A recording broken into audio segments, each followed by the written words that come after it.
the cost of rest. Ɔse ahomegye ne boa ɛsom. Abusiafo kɔta yi mu nyinara ye ne wo esua ahomegye a ye gye ne wo Kristo mu anase ye nya no wo Kristo mu a yato ne di Kristo mu ahomegye. Ya ye adusua mako miensa. Ene na otwi mu ye pese ye hwe adusua etoso enan no na tifi asem no ɔse the cost of rest na say ahomegye ne boa ɛsom. Ye de mu ncheche mu no bebra osisia.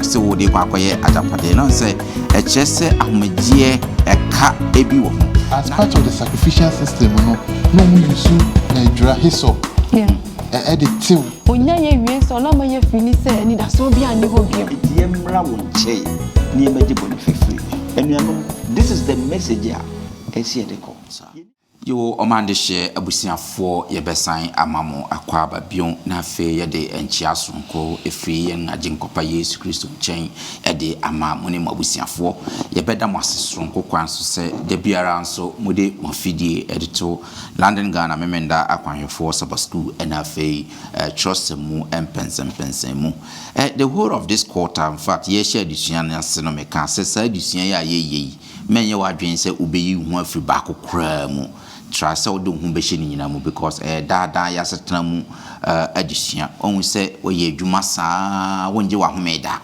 ejunso aso ben na ede brain so sika na ye pene ye nya na saa na hwan ho ne ekwa ye betimi anya ahomegye ena saa kota emu nyinara yesua ehu adisua ye ne wadikan ye adisua mako miensa no kwasem ne se saa nusua miensa edi animu no na eye kama pa na ne etoso nan na hotwi mu ye de ebrew sa wo hwe adisua na tifi asem na ose the cost of rest esuma ana se sene ahomegye no boa esom ena epese ye hwe sa na wotwi yimu baransa na no mi nkotie enyum mfiri Revelation Singers wo no mu wi a ye de mu ncheche mu no beto amso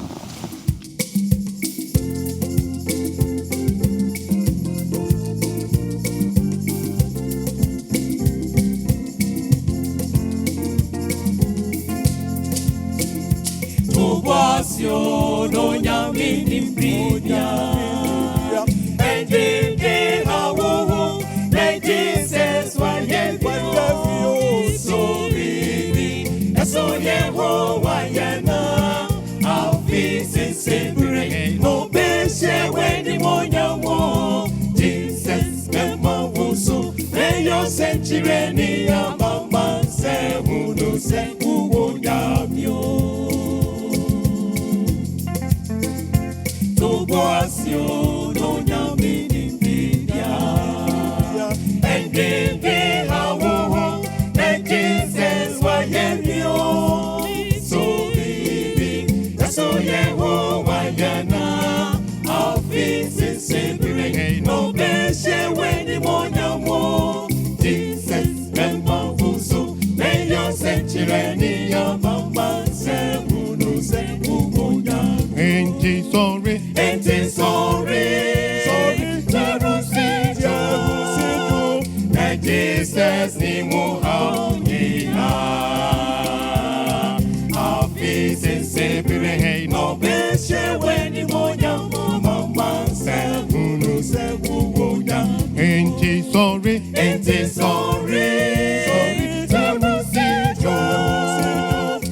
Jesus ni muhaunina afisi sepire no beshe weni monya mama se unu se ugonya episode bien radio sasini soir Yesu odode otu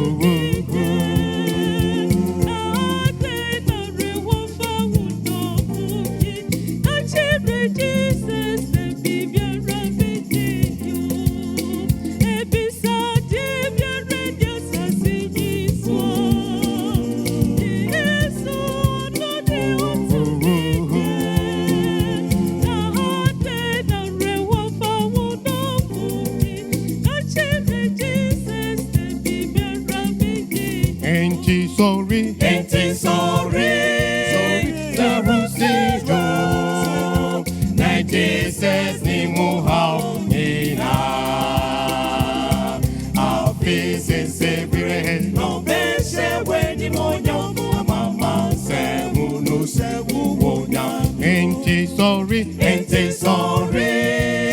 Jerusalem, and Jesus nimu haunia.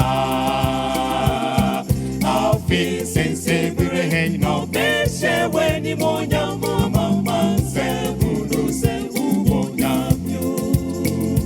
Missy dear to see one to me and I put one confront Cramon for to me and Missy do the Mujatano be ya Mebusuo to John Pampa Bone be yo. Missy near to see one to me and I put one confront Cramon for to me and Missy Juda Mujatano be ya Mebusuo to John Pampa Bone be ye. Ain't it sorry, Jerusalem, and Jesus nimu haunia. Our feet and say we rehein no beshe when you monya mama se unu se umonya. Ain't it sorry, Jerusalem, and Jesus nimu haunia. Our feet and say we rehein no beshe when you monya mama se unu se umonya myo.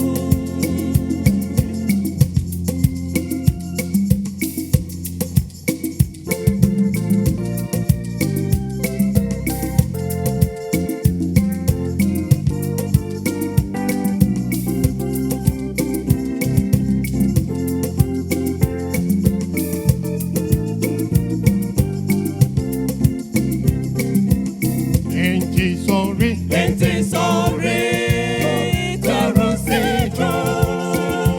and Jesus nimu haunia. Our feet and say we rehein no beshe when you monya mama se unu se umonya. Ain't he sorry, Jerusalem, and Jesus nimu haunia. Our feet and say we rehein no beshe when you monya mama se unu se umonya.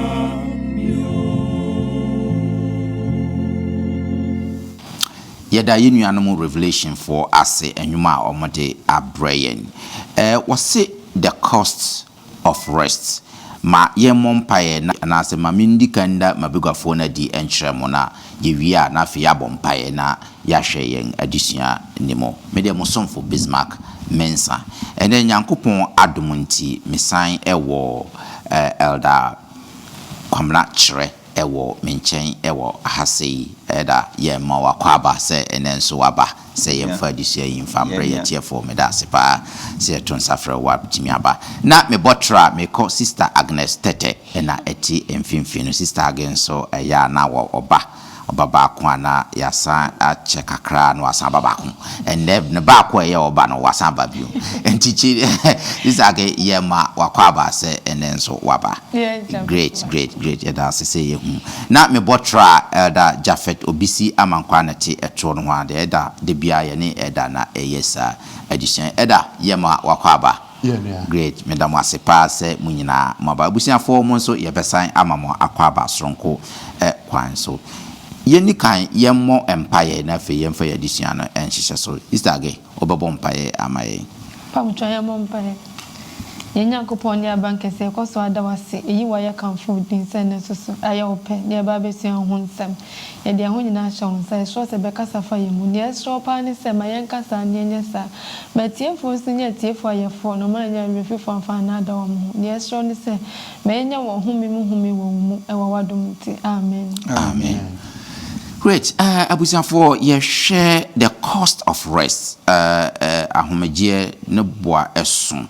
Na kwasem ne se wo pese wo gye wa home ase ne yi nyina yinim se oba abrofo krum a omukọ holidays papa. Omo ye nkofo in fact omo holidays ni omo day offs ne niema no omo mfa ni agro.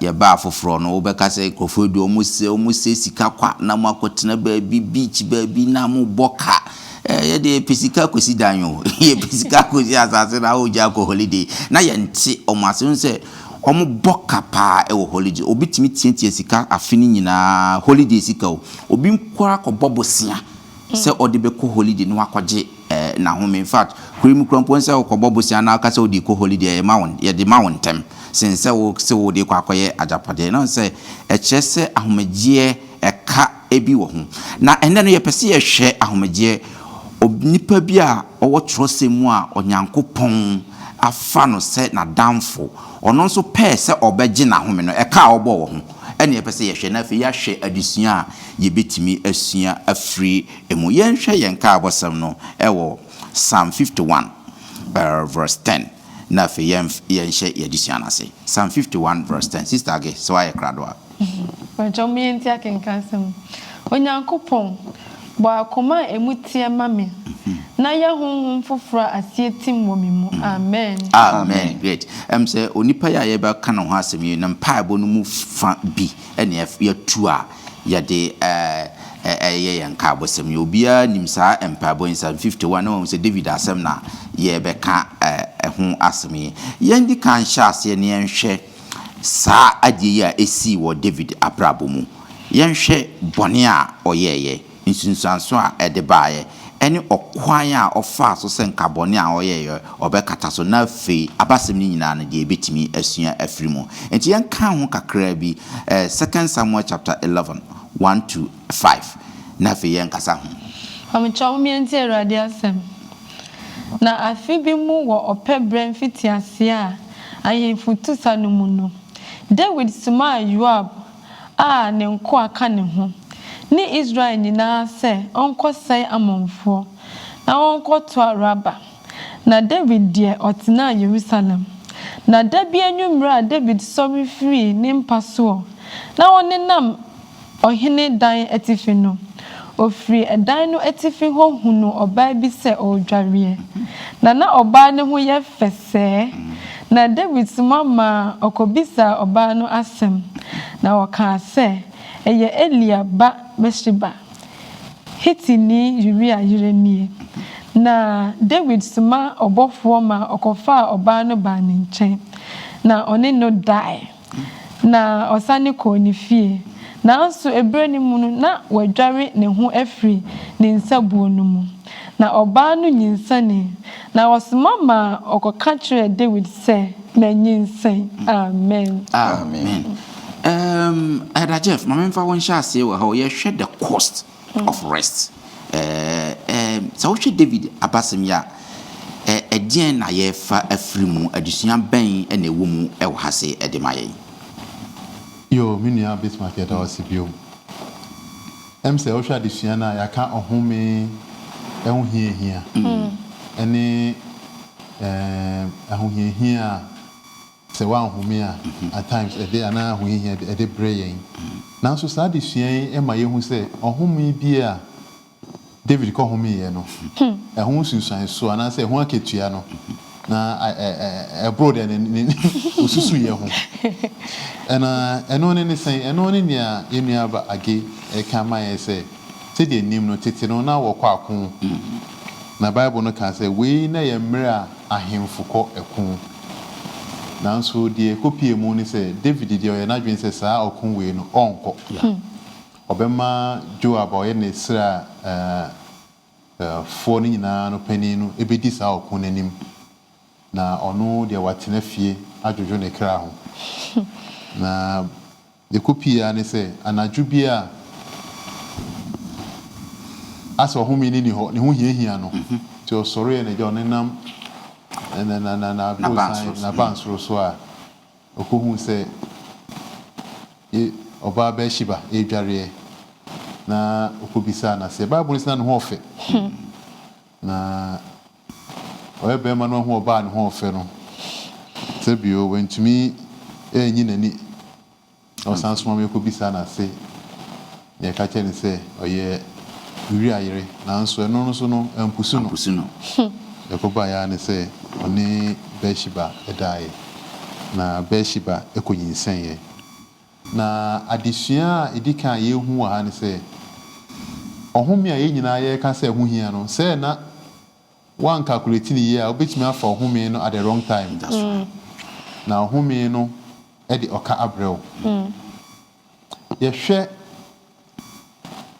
Bible mu a Nyankopɔn sɛ ɔde daba ko asi hɔ sɛ yɛmfa home na nso behu sɛ ebinom wɔ hɔ a ɔmo de ɔmo afa 4 days na de rest na ɔmo 4 days ɔmo de rest no sɛ bio ɔde ɔmfa nya de papa bi ɔde ti asɔre dɛm nko a meanwhile owie so a na ɔbonya ɔsu sɛ Nyankopɔn sɛ ɔsan wɔ ha ne dadwen o rest no what taken at the wrong time. That's right. And fanfa bia embrel na afei no ede wo hawa wo mu wo mu no emu mo na emu eye den ba David de sebio no de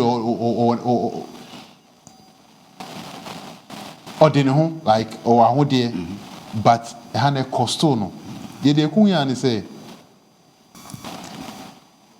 oba pie nyinsen pie mu na afei na ne ho hiahia no then oyeye osma se enkofre wuri amra uri abai no father da kwan so Bible ka say do baby so o man nsa no me ma ne boye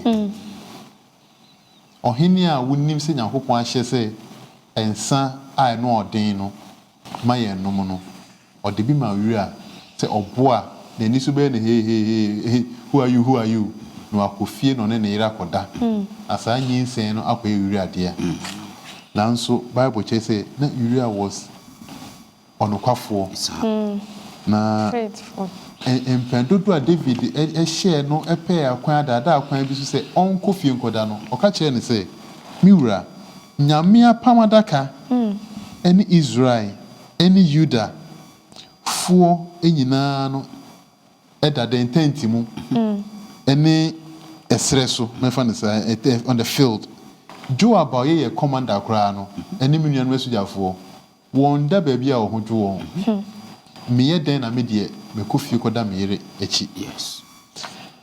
na je say that David be ye bia no enye yie na na rehusem a wo mu no ne say David signed the death sentence letter share wi anansem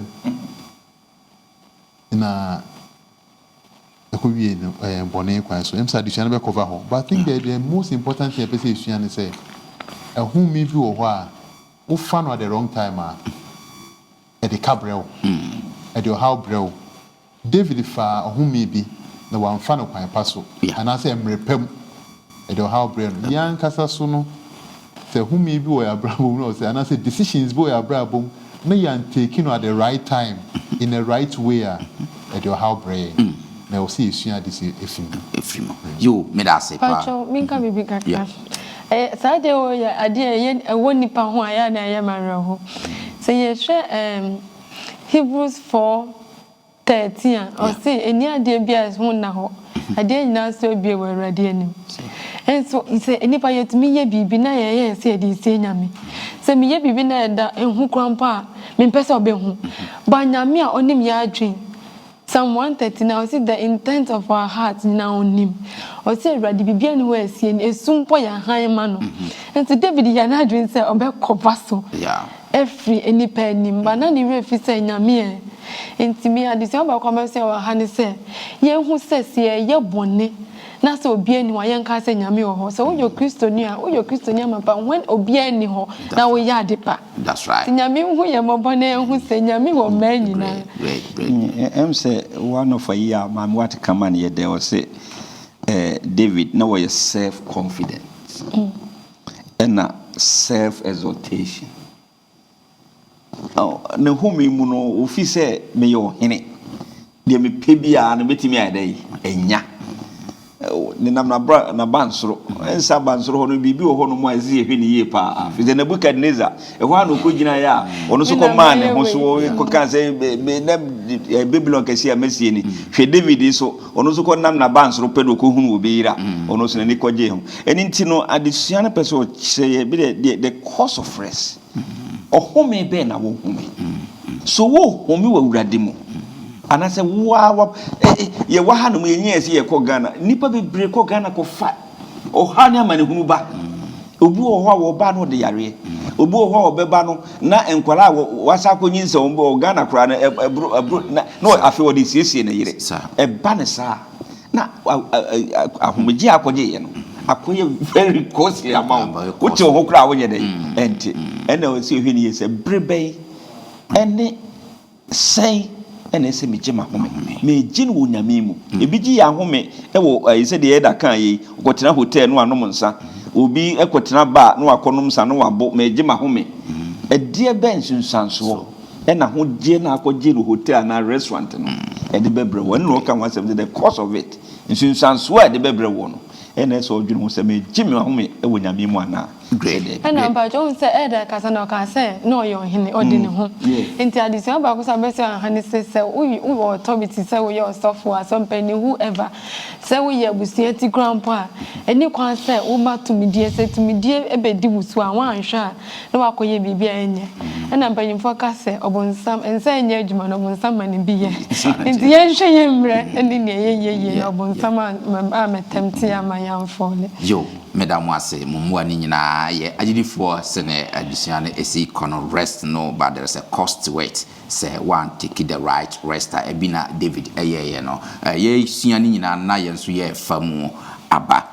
We are to us, so share 2 Samuel chapter 12, 1-14, in Anyakupon Esuma Nathan. Say on Kuyi David Atena, or Koya, no, you send Nathan, Community Asamano. Eko kaye ema David ete no ho ase na David ete no ho ase no or responded say I have sinned against the Lord rather than say I have sinned against Bathsheba na me ewudifo. First of all elder yen show adena officer Nathan echusu say obekọ story way one corner direct and can't David or ye straight away. Now dentina David so ohun san immediately now on so a case my yep from so etia me nyankopon. Name one case wa yem from so etia Bathsheba. And penny for say yes man seni yansumana montenten. Okay. Nathan was a prophet. Unyame na yi sade na kire no. Look at he to say David there wonukra wo did wo call David hono mo bre no ho ase e beden wotimi akoje wona wo hene wonu akoesei na me se meka nkire David had every authority say go betimi am ya kene yedai ye kuno so nyame se de wotu nyame so a emre nyina wo maye akwankire a ye betimi de situation bi ebekom bia no obetimi amaye kwa ye befa so adili womra enkoye headful nemo be beneficial enkoye to say bibi e de no me bebre yeso nemo be me grow in spirit o fasa kwa so e kasai e kire nana David no wie ye no na no ansi kura no anka se David no o tie anwensem no wie ya wo se ye miama ye bone. This is different from that of Achan. Wo kofa Babylonia for intima bi ko share na tent na ye Moses no mu nyina ye Joshua no mu ayabe sise to the point here afei ye tuntonto no bedu no so no afei no say me ye David die adisuan e kire ye say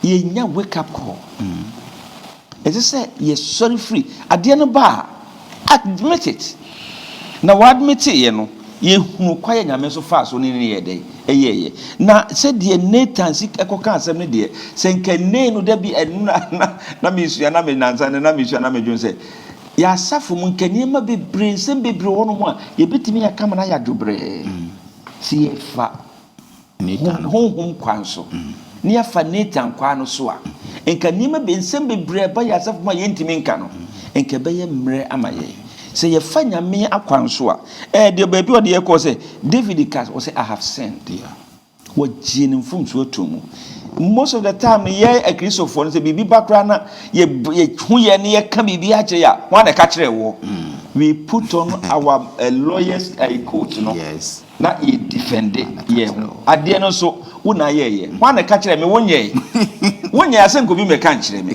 the honey ade a ese ehye no so say wake up call and David nya ye no wa abuse no. That's right. Onwe hu say why dey why yemfo. So see David recognized that sin which makes our heart restless is primarily an affront against God. And intin wo kan say owurade wo na my body etia wo.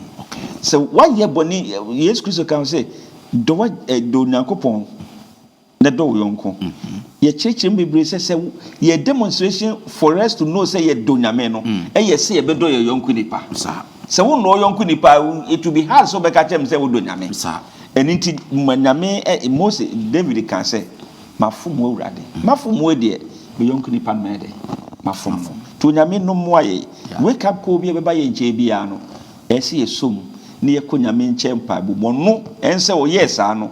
The result no and the benefit of the wake up call no and na fe ye ba besua and the next lesson yo unim kakra me kan say answer na obi betimi aka say ai unim na che say unim nipa kon no sa relationship me kai Joseph tuntimi ka ai o se mitimi ye boni we ntia me Nyankopon eni miwra enti answer na obetimi aka sa say Nyankopon na unini wo relationship ye hwe Joseph na oni Nyankopon ntam ye say oni nyame ntam nya onyi ntumpo na wakasa hwe so o ka se nyame ka se menfa abo ni bi ma da na odi aba o se o me o mo di machi ni bi na se de be ba afọwe wanya ntum nzika ye hwe ne David ye ne nka ne aso de ne ye na nka ne de ne ye massive senke ye ka ni pa ni so a but o jitu mu no nyame di che no ba hwe so ne ko bi ye enti ye se ye hwe ne ye great Elder now opesa o di bi me nka Nathan de no so ka se de a ko approach David say membu bani am fanche simple for say aboa no kai ni breso kai say David ayebone opekwan bia so say na dwem kwa no say obi ani why desperate it say ni hu hia no opekwan bia so de ade na sie na say wu Nathan wo ba be yinu be jan no kai say why boni in the kai say Bible no at times we read it or say it was time for war. Moja show so no a kumre no na ni bebe so so because wo so we target what I say and intino ye de nyame ase pa say nyame ma Nathan nyansa in the time na David I desperate na se bi bibia cross no a or the nipa at the chronic kwa betwa so no because kai say or the real kwatwa so yes into who else no fani kwatwa so say the nyame ase Nyankopon ma Nathan sa nyansa no man approach David in a very very wise way mempai boni say ye nyina Nyankopon ma yesa honhom no ye fum ye nuanu so fum ye e ba say ye ni obi kudi nkomo emu odwa ye nse Nyankopon no ma nyansa Solomon ka say a word rightly spoken they are like apples of what gold in a glass jar fekeke who said they will come wasemo a nyame to ni hire guso na dia asumdwe ni bokoye ba utumi wini wunua no ema munyina mutumi ka bom great etu anamo nti Nyankopon hire nsa yo and I always say we nyame so because some say Jesus by and they be no use object lesson Christ object lesson nyama e wo ho because say na we ye the far David no ye shepherd and na oba be ye ohene o the far dey no nim so any sanya obeti ase na be ka ne ye o ti ase enti nyame ti dey ho bona ne ye be ye bia e fa na kwan mu ne de nyansa so ka ho okay yo madam ase agidi for senior addition no e no ye hwe the cost of rest David pese obeje na homeo okwan a na bra na nyu kwan so oje na home no ye hu insunsan so na ya hwe okwan a Nathan so Nyankopon nam no so ekoyi David atan David nso senior oje no mfum so tu mu at once na okasema ye bone e de atia Onyankopon afede ye nto asoe na ye nhwe ni see after that say we can 2 Samuel chapter 12 13 and 14 na ye nhwe de 13 and 14 I say and David catch Nathan say my ye Awurade bone na Nathan catch David say Awurade nso de bone a chew orinwo nanso say wo de asem yi a wadi ama Awurade atamfo anya kwan aka abusisamatia no nti woba a obewu no ama wo no obewu amen okay great yeah show sister when I can say Nathan catch David say onyankopon de wonfum so achewa yebe chras saying na chese nyankopon David onye boni bion na me ni wire mfi obia wire be fisade no ana se nyame pepa bibia firi ho ana se yebe chres ha ehonum no asesen se nyame de ache no number si onyankopon nye nipa na odi atro o kan woye nti so onyankopon so odi beche na odi ache no but me die also for see healed wounds ugly scars okay odi beche wo but consequences no edie entumi mpepe mfiri ho nti onyame ka so odi ache David ampa na odi ache no enso hwe ne o kan ye o se oba na obewu na ma no obewu nti ye hwe sa de David efiri ho no obompa ye de buada ye den enso abofra ne wi wanyankwa nti onyame oso odi beche wampa odi ache ono ana osisi ye kan ye boni a oye tinini ne kwafo so odi beche no ato ye ho afini entini nyina ho obe justify no sanctify so aka ho odi beche now so into so ni die ebetina ho great na na uta eko enimu a uka say oye dan na like wa wipe ade no completely and as obia because I say forgiven and forgotten it is saying and okay ye ni pay ade betimi awo wadwene so so it depend what you do with this na be ma chese we refia na so we onyakopo see what people ye boni da kogu epubunu mu obia entumi hu ba ye den ya consequences ni wo ho even though na bonifacha ni wo ho enso no say hia humi bi e wonyame ho na so person hu say onyakopo de ache ne kra na because sometimes ye nipa obon sometimes to me the doubt eba at the end of the say na dey kra me ye ntimi po onyame de acha me na it doesn't matter na won wodwen onyame si o de acha na o de ache nti ye say o ma wakoma to wo yem na won onyame mu hu me say ampa me boni am ye onyankopon de acha yo that's it addition no emudu na edeso say it tells us say yes so said the city bia onyame de boni beche let us bring it home on say David wawuko Menu, we are reading the story now. Now, how do we react to it? Okay. Ye bonia at this one to the beer. Would the wow, and name be a wayen so many years back a crown. Now, starting hunting. Now, a maut to me, a proactive cacasa, reading to somebody would ya chemi. Which they say, see, Busa rather sent a rado de chemia. Let us say ye Susan and Fine day and fine chay. The Bayadu neighbor offer. And David was in that situation. My ye bonnet is here tear me yankopon. Ye jowdy betchemini all along. Now I am a dead Psalm 51 1 year because a quiet David Faso penitence. Our Brasimu when in their time to train what Jenufum Swatumu what can be beer. Unyamese do penia kumaide ebubuo na peche David yes and nyame de che no ona dum mama can quickly 51 1 to 6 na yemfa hwesenia na koma ne se ne opese odi nyame ose onyankopon humi mobo se ne wado ye tie no umobro hu a edo so nti pipa memra to ohro me hu firi mamu ye hu mukura na pra me hu firi me boni mu na me hu me mrato no na me boni wo manim da wonfo ara na mafum wo na maye de eye wani so boni na wadi bim okasa mu na wo ho ate watemu mu hwe wo me emumuye mu na boni mu na me na nyinsa me chese pastor be say embarrass yourself before God. Yes. Kana nyame ho accept na ka na nyame fancho sana David ye no ba ye nipa no ye shift blame onje ntumpo nti se wan accept say wo yare na wako hospital be then no doctor timi prescribe bibia ma nti first of all na see timi gitum na ya kanu na ya twenye ho firi ho that is one thing about David ya na da bia ye me de ne wa ye no matter how big no or training who from san ko ya antes o ta ko fa obi ayiri bi even no be wu mpo na ya de ababa wa brand Bible ka say on fa ne ho anka ne dampo ne odi wu which means at the end of the year, unknown. It's very important. Ade ba ko say manage ho pa ne said you see highlight Onyankopon character this situation. Onyankopon hu mobo said the word dom no hu mobo sitie. Ye camera music ka so pese hu awurade no. Awurade se wo hu me nyankwa. O de ne ko share baby. And awurade twam no wo say the Lord long suffering.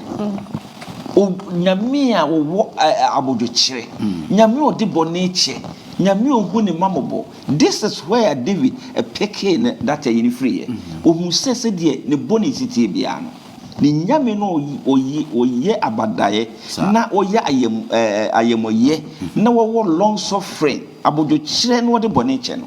What the beche. So he came to him with open heart, broken heart. Okay. And he received it. All right. Mama yen to us na yen after the senior sister gay akan Psalm 51 up to 6 now.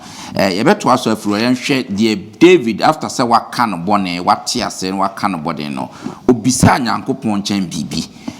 Ma yen hwe ade obisa Nyankopon chen na me ma elder enkasa won hwe de betimi asua afri ho. Wo Psalm 51 one from 7 to 12 no. Sister get to us wo ho no. Okay, I see. For a dry ye me who bonny. For dry Ye me who bonny, na me who fi. Dry me. Na ye me fita esine sutrema. Ma minti enije ni abotoye mu nsem. Na nompa ebubuo ni ahrusie. Yi wani firi me bonny hu hinta. Na pepa memumu yo nyina.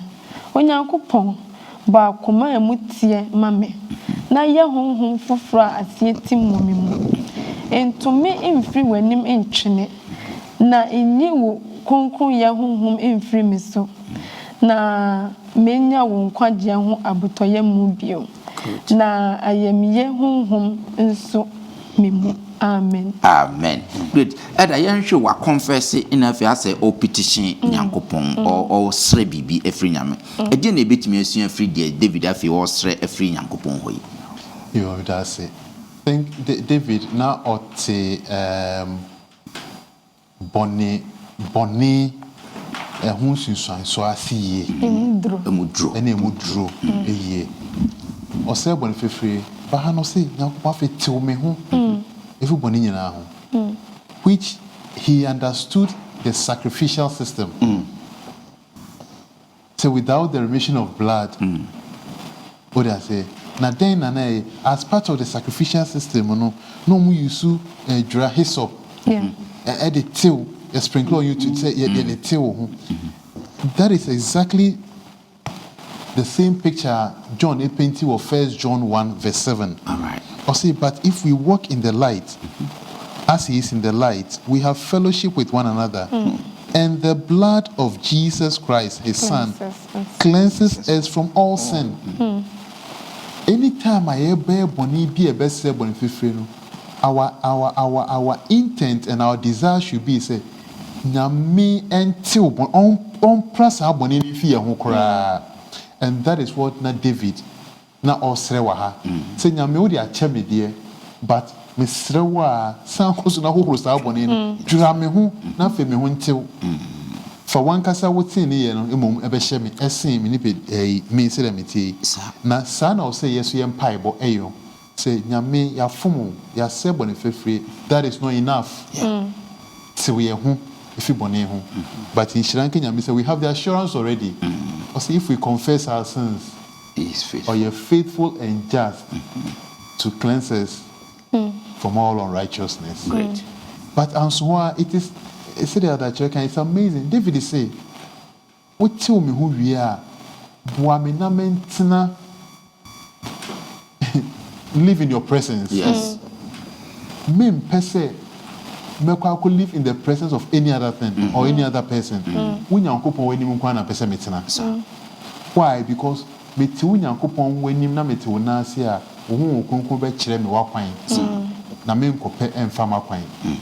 Interestingly, no way is in contrast to Adam and Eve. Adam and Eve ye bone no. Ohunya when binyame nyamba yempo no we di kan dwane. Yes. Edwon wa ko hinta. They didn't want to live in the presence of God. But David, they also my bone no. but in himself also all the chair. Who the chair me we are, I don't want to go anywhere. The person me tina onase. The person me tina with him. Now feel uchere me. Two time papa no call Charles can say beyond that, you know, me tina onase. I feel better chere me kwanya. Many ni gie. Ni ahusen wo with him. This aya additional and say. Abre nyina ye be say bonififre no enye bonififre keke na emomu ye pe new experience with God. That's right. David desire was say nyamodi ache me but I want a new experience with you. Experience a be bie manima me hu boni se le mu drofa. Experience e be boa me hu se meti wona se na meti wanimu a mepo boni na emomu mafa papa. Experience a e be mati ase say ahu Bonnie, no, you are the only person I'll bet you much over here who cover and pet the bit me. Yenya Santia say we are a bad boy and Yamasum ye, a some sumber call a new experiences are a bit transforming. Now, may near Yamasum also, then also you share my And in Tina Oshe Psalm 84, verse 10, David say, for a day in your courts is better than what? 1,000. I would rather be a doorkeeper in the house of my God than dwell in the tents of wickedness. Okay. Onu any fie horokura na hokɔ yɛ wicked place amano. Enti he was yearning na bibia benumu sɛ metre wrade anim. And inti David can say ejapa say a day in your court kra no. 1,000 more than 1,000 days in my life without you. Enti said the elder kan ye sie trenya mi mu a. Ye trenya mi ni mu a. Every day bia ye fire Bible no a can any Jesus I see a missionary volunteer. Yeah, then they say wise. Or say mission trust mu asem back one of biara. The more we study this, and now ye dream the whole day ni no. We are in the presence of the Lord. We may be on the road. Ye benante be ani nam ye dwumem, but ye dream ho no. Na eyi boni suna ye dey, e wo ye mu ni ye dey efri ho. Ye wo nyame anim. And David say, "For any be a day, a semi mumma, a hinfan in any year. The more we come, and as Yanam name focus, people are yearning to come to church. People are yearning, and I'm so was it David who said, "Ye true a ye the importance of God's what house? Say ye ba ye be sianum ye tunum ye nije." A boy cram ye tree and free near maybe one, and ye did ye fee. And you may be one can your bass or intimate. As your day fee, you said, no, I may see near my Friday, may go hungry, and Sabbath was a fin of me in Yama. So, when you know, and why into David who said, so Benjamin anymore. A buano, send me fear, a buano. Great. I would say, Yamin, they be only don't invite you. Matthew 11:28 was see mumra mo was on this wa brother mo ko mu bu na mema me home entinka nipa onu ma home na efre wa enka wo ha oni sen enso nipa ye pese ye de e boni mom soa na make excuses instead of ye de ho ba ma nyame na wa gye ye. Isaiah 1:18 says your bonnet is said dear mpoa damra mampo ba ma na ho ye tse chema na say pena ye tia ye be dia asase so nipa ba nipa aso thing I don't know. Okay. Nyame akwanye bia wo ho nti say ye pe home pa dia onyame mu pa ne betimi be bia ni ho moment yo yen trust na fi yen fires this year na bra na wie yen to asum free ba bia David Esra bone o confess na bone o kan bone and if you say bone for free and not share one yankopon the onye no yankopon enware no if you osre ade the free yankopon na if you cast or for your chere nyame say ne ordinary experience no so e be kire afoforo yen hwe se ne osi kan wo Psalm 51:13 to 19 no sene no so oka no ho Ewade asem niem metre mratofo wakwan na de bonyefo adane aba wo nchen onyankopon me nkwaje nyankopon gimi free moja ho fomu na metachre ma ato wotenene ho ahusi adwom Ewade bue mano fafa na mede mano machre wayeye na wape na wope afode a anka mebo ohye afode enso wani onyankopon afode ne honhom a ebubuo onyankopon akoma ebubuo na apeche na wompo mano Nye wo fese obeye sinyo ye to Jerusalem afesuo. Eno na obepe tinene afodie. Ohye afodie ne afodie mu. Eno na odi na ntwinyini beko waforibochi aso. Amen. Amen. Into share David right from the story from Psalm 51 a bo na yini nyina tofa wa yem from so ya be yi na tan wa gem from so na tum wa kan bone wa sre bone fafre na wa kye nyankopon de onya no afi wa sre bibia fri nyankopon ho onte no ho na afi wa kye nyankopon ne opese ordinary experience no so e de kire afoforo elder die ne yesu free ha say say what you was Pastor Cameronko na mechire mratufu wakwa na ni bonye fo haba wunche ta wutie David asemo kan na the result to say na medie boni ya cheye no we can't keep quiet. Yes. We will go out and shout. She oba no hia Yesu Kristo e wo Jacob's well. Yesu Kristo e kan boni nyina a kire no no. E de be no yeye. Oko quiet ana. Oko din. Debi osu dimirika. Woko nyina wo tiem. Ense no de aye nwonto. Momra mahwe o mehunu berima bi. Waka ma hinta se ma kire me. Na me de me gidi se woni Yesu Kristo. Ajenkwa no. David ni sue hu ni nyina no. Etise obayi de. Nyam ye beyi na ten. Wo nu agi tumu wo siri nyame ho anigye nyame mfa ne bone nche no wonwira no no wonte no ho no David say the edru ni say me ma foforo hu wo mo wo bone mu say wunyame wo de bone eche enti yemra wo nche ne yemagye bone fefiri enuanom this is the message here esi edeko ye ni bibia se nyame de bone acheye wo de yemfom so acheye ena mogade hye na menua da jafet kan wasem no wo de acheye ahohoro ye ho adwira ya tere ye ho a we can't be quiet. We have to shout. Ne ya chire wo mo so wo sa de mu kwa se we bra onyame de bone eche na wo mo so ba ye nyina ye nyankwa akona hebe mo ko yo me da sem say elder be kasa na fe ya ende addition no yo me da smenua em say passage bi wo ye Friday addition no na em say e boy addition ni atofa yeah can you do me say ma men kan wa ha bro for mo say this passage in David's history is one of the most forcible illustrations given us of the struggles and temptations of humanity. Yes. And of genuine repentance. Through all the ages, thousands of the children of God who have been betrayed into sin have remembered David's sincere repentance and confession. And they also have taken courage to repent and try and again to walk in the way of God's commandments. Whoever will humble the soul with confession and repentance, as David did, may be sure that there is hope for him or her. The Lord will never cast away one truly repentant soul. Amen. We are prophets, patriarchs and prophets, pages 725 and 726. So we boy addition in out of Obiara Bebonia Benya Kupudra Koseba Fefe Unyame Entwa Wincheda.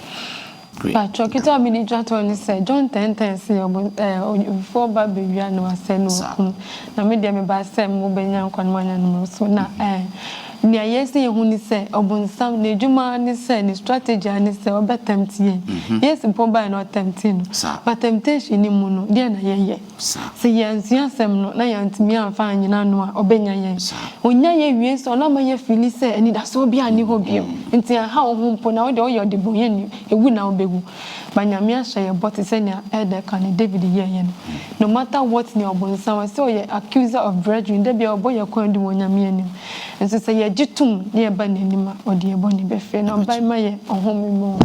Amen. Great. Meda Moase, Agidifo, Babiga for medical Adam Moase, na fe ye de sida patient so ama chedi ampon say wama yetimi aye adusia etise adusia no kwasem say de pa bo a ahomeje esom ye hu say ahomeje eye nanso ahomegye no wangye no okwan papa so a etimi de eka ana se etimi gye ohaw de bro yehu se David eko sa ohaw no but enu akire na ye den oka no bone ote ne ho ase oje ne mfum so tu mu na imom osre onyankopon nkyɛn bone fafiri onyankopon de kyɛ no ko so ase obepai emu na waka na many hunu ne ne wahu e onyankopon ho de akyerɛ amansa enti David story we akyɛ sɛ ye betimi agye ahomegye a ebegwie ye mbone nanso e wo sɛ ye beka ye bone na nyankopon e de ye mfonso de kyɛ ne ekosoara eye na adwuma but ne mpompon so pa ne sɛ ahomegye ne ye very careful ebia na wo de wantimi anye ti sɛ David na akowie wo ade a 1 cm ansɔre ambeka wo bone biom enti ye very careful okwan ye paso na yagye ya ahome onyankopon enhyira mo na sende adisua tosu enum ene de bebrema adisua na tifi asem no se mommra me nkyɛn eno nso ye powerful menyu hu mfrim onyankopon ebe hyira mo na yenkata ani na opani kyerɛ enhyira so kra ye nyankopon ne abankɛseɛ yɛda wase woni da so a yɛwɔ mu gyade hye de yɛbɔ ne mfonso nyina kyerɛ yɛsua ne masɛ ne hu wo nyame wabɔdwe kyerɛ obambo obone fafiri honhom a ema wo ye nyame eche ewiase mu anyame nyina no a ne hye ye nkura sɛ de yesitie bia ye ba wo nche ya no kura ne nidie mu ewa koma ebubuo na apeche mu a wo de ye bone ne mfonso na abeche ejapa ye sro adisen emre kwabontin emani pa hu ye ya ye be sua ye ana ebe kire na emum nipa nti wo nyame ase emfiri sɛ wo ye nyame a de bone ne mfomso ene musuo nyina ache ne aba wo nche ya benya home ama ye kra fa Yesu Kristo mo jade hye ne dwra ye ne tew ye ho ne ka ye bata ho emra anche no wabai ma yentu ye kwan aboduro mu ye mientu ye kwa akokoduro mu na ye nwi mfi ne atwa mu